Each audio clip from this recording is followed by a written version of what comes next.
Cristo en su santuario, por Elena G. de White. Capítulo 3. El Evangelio en tipos y antitipos. Salomón ejecutó sabiamente el plan de erigir un templo para el Señor, como David lo había deseado por tanto tiempo. Durante 7 años, Jerusalén se vio llena de obreros activamente ocupados en nivelar el sitio escogido, construir vastos muros de contención, echar amplios cimientos de piedras grandes, piedras costosas y piedras labradas. Primera de Reyes 5:17. Dar forma a las pesadas maderas traídas de los bosques del Líbano y erigir el magnífico santuario. Simultáneamente con la preparación de la madera y las piedras, a la cual muchos millares dedicaban sus energías, constantemente progresaba la elaboración de los muebles para el templo bajo el liderazgo de Hiram de Tiro, un hombre hábil y entendido, el cual sabía trabajar en oro, plata, bronce y hierro, en piedra y en madera, en púrpura y en azul, en lino y en carmesí. Segunda de Crónicas 2:13-14. En todo de acuerdo con el modelo. Mientras el edificio se levantaba silenciosamente sobre el monte Moriah, con piedras que traían ya acabadas, de tal manera que cuando la edificaban, ni martillos ni hachas se oyeron en la casa, ni ningún otro instrumento de hierro. Primera de Reyes 6:7. Los hermosos adornos se ejecutaban de acuerdo con los modelos confiados por David a su hijo. Todos los vasos para la casa de Dios. Segunda de Crónicas 4:19. Estas cosas incluían el altar del incienso, la mesa para los panes de la proposición, el candelabro y sus lámparas, así como los vasos e instrumentos relacionados con el ministerio de los sacerdotes en el lugar santo, todo de oro finísimo. Versículo 21. A los enseres de bronce, el altar de los holocaustos, la gran cuba sostenida por 12 bueyes, las fuentes de menor tamaño, los muchos otros vasos, los fundió el rey en los llanos del Jordán, en tierra arcillosa, entre Sucot y Zeredata. Versículo 17. Esos enseres fueron provistos en abundancia para que no faltasen. Un templo de esplendor inigualado, de una belleza insuperable y esplendor sin rival, era el palacio de Salomón, y quienes lo ayudaban erigieron para Dios y su culto, adornado con piedras preciosas, rodeado por atrios espaciosos y recintos magníficos, forrado de cedro esculpido y de oro bruñido. La estructura del templo, con sus cortinas bordadas y muebles preciosos, era un emblema adecuado de la iglesia viva de Dios en la tierra, que a través de los siglos ha estado formándose de acuerdo con el modelo divino, con materiales comparados a oro, plata, piedras preciosas, labradas como las de un palacio. Primera de Corintios 3:12. Salmo 144:12. Profetas y Reyes, página 25-26. Así fue construido el más espléndido santuario, de acuerdo con el modelo que se le mostró a Moisés en el monte y presentado luego por el Señor a David. Además de los querubines que estaban en la cubierta del arca, Salomón hizo otros 2 ángeles de mayor tamaño, situados a ambos extremos del arca, que representaban a los ángeles celestiales que guardan la ley de Dios. Es imposible describir la belleza y el esplendor de este santuario. Dentro de este lugar, con solemne reverencia, fue transportada el arca por los sacerdotes y se la colocó en su lugar, debajo de las alas de los 2 imponentes querubines que estaban de pie en el suelo. Dios manifiesta su aceptación. El coro sagrado elevó sus voces en alabanza a Dios, y la melodía de sus cantos fue acompañada por toda clase de instrumentos musicales. Y mientras en los atrios del templo resonaba la alabanza, la nube de la gloria de Dios tomó posesión de la casa, como anteriormente había llenado el tabernáculo del desierto. Y cuando los sacerdotes salieron del santuario, la nube llenó la casa de Jehová. Y los sacerdotes no pudieron permanecer para ministrar por causa de la nube, porque la gloria de Jehová había llenado la casa de Jehová.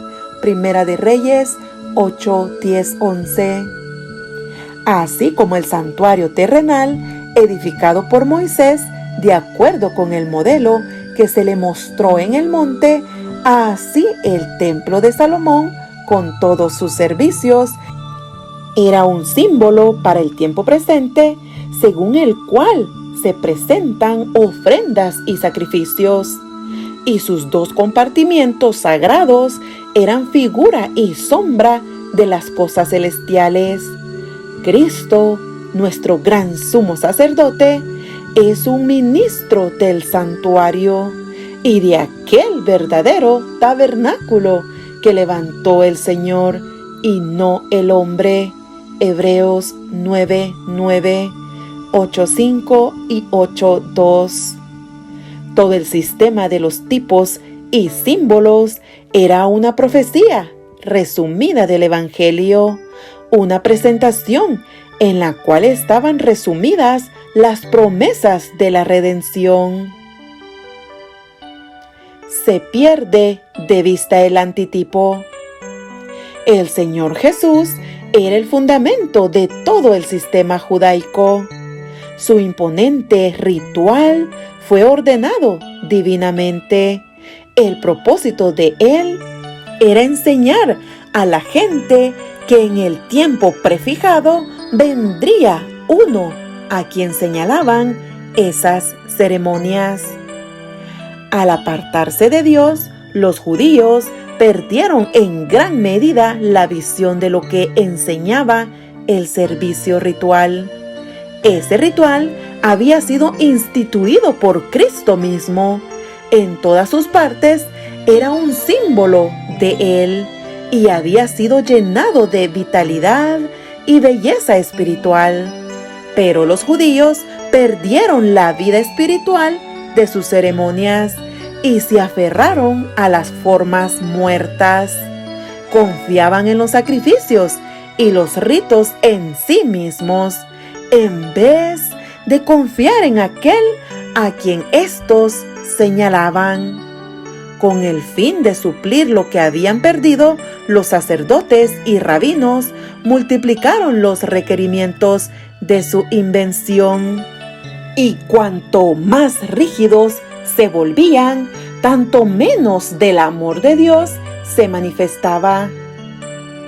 El servicio del templo pierde su significado. Cristo era el fundamento y la vida del templo. Sus servicios eran típicos del sacrificio del Hijo de Dios. El sacerdocio había sido establecido para representar el carácter y la obra mediadora de Cristo. Todo el plan de adoración sacrificial era una prefiguración de la muerte del Salvador para redimir al mundo. No habría eficacia en esas ofrendas cuando el gran evento al cual señalaran durante siglos fuese consumado.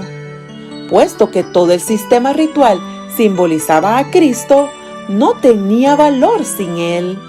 Cuando los judíos sellaron su rechazo de Cristo entregándolo a la muerte, rechazaron todo lo que daba significado al templo y sus ceremonias. Su carácter sagrado desapareció, quedó condenado a la destrucción. Desde ese día, los sacrificios rituales y las ceremonias relacionadas con ellos dejaron de tener significado. Como la ofrenda de Caín, no expresaban fe en el Salvador. Al dar muerte a Cristo, los judíos destruyeron virtualmente su templo. Cuando Cristo fue crucificado, el velo interior del templo se rasgó en dos, de alto a bajo, significando que el gran sacrificio final había sido hecho y que el sistema de los sacrificios rituales había terminado para siempre. En 3 días lo levantaré. A la muerte del Salvador, las potencias de las tinieblas parecieron prevalecer y se regocijaron de su victoria. Pero del sepulcro abierto de José, Jesús salió vencedor, despojando a los principados y a las potestades, los exhibió públicamente, triunfando sobre ellos en la cruz. Colosenses 2:15. En virtud de su muerte y resurrección, pasó a ser ministro del santuario y de aquel verdadero tabernáculo que levantó el Señor y no el hombre. Hebreos 8:2. Los hombres habían construido el tabernáculo y luego el templo de los judíos, pero el santuario celestial, del cual el terrenal era una figura, no fue construido por arquitecto humano. Mirad al hombre cuyo nombre es el vástago, y él edificará el templo de Jehová, y llevará sobre sí la gloria, y se sentará y reinará sobre su trono, siendo sacerdote sobre su trono. Zacarías 6:12-13. Los ojos se vuelven hacia el verdadero sacrificio. El ceremonial de los sacrificios que había señalado a Cristo pasó, pero los ojos de los hombres fueron dirigidos al verdadero sacrificio por los pecados del mundo. Cesó el sacerdocio terrenal, pero miramos a Jesús, mediador del nuevo pacto, y a la sangre rociada, que habla mejor que la de Abel. Aún no se había manifestado el camino al lugar santísimo, entre tanto que la primera parte del tabernáculo estuviese en pie. Pero, estando ya presente Cristo, sumo sacerdote de los bienes venideros, por el más amplio y más perfecto tabernáculo, no hecho de manos, por su propia sangre, entró una vez para siempre en el lugar santísimo, habiendo obtenido eterna redención. Hebreos 12:24 y 9:8-12. Por lo cual puede también salvar perpetuamente a los que por él se acercan a Dios, viviendo siempre para interceder por ellos. Hebreos 7:25. Aunque el ministerio había de ser trasladado del templo terrenal al celestial, aunque el santuario y nuestro gran sumo sacerdote fuesen invisibles para los ojos humanos, los discípulos no habrían de sufrir pérdida por ello. No sufrirían interrupción en su comunión, ni disminución de poder por causa de la ausencia del Salvador. Mientras Jesús ministra en el santuario celestial, sigue siendo, por medio de su Espíritu, el ministro de la Iglesia en la tierra. Nuestro sumo sacerdote y abogado, porque no entró Cristo en el santuario hecho de mano, figura del verdadero, sino en el cielo mismo, para presentarse ahora por nosotros ante Dios, y no para ofrecerse muchas veces, como entra el sumo sacerdote en el lugar santísimo cada año con su sangre ajena.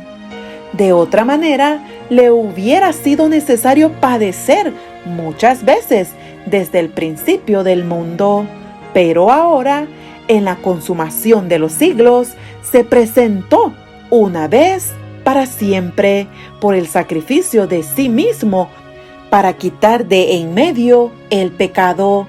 Hebreos 9, 24, 26.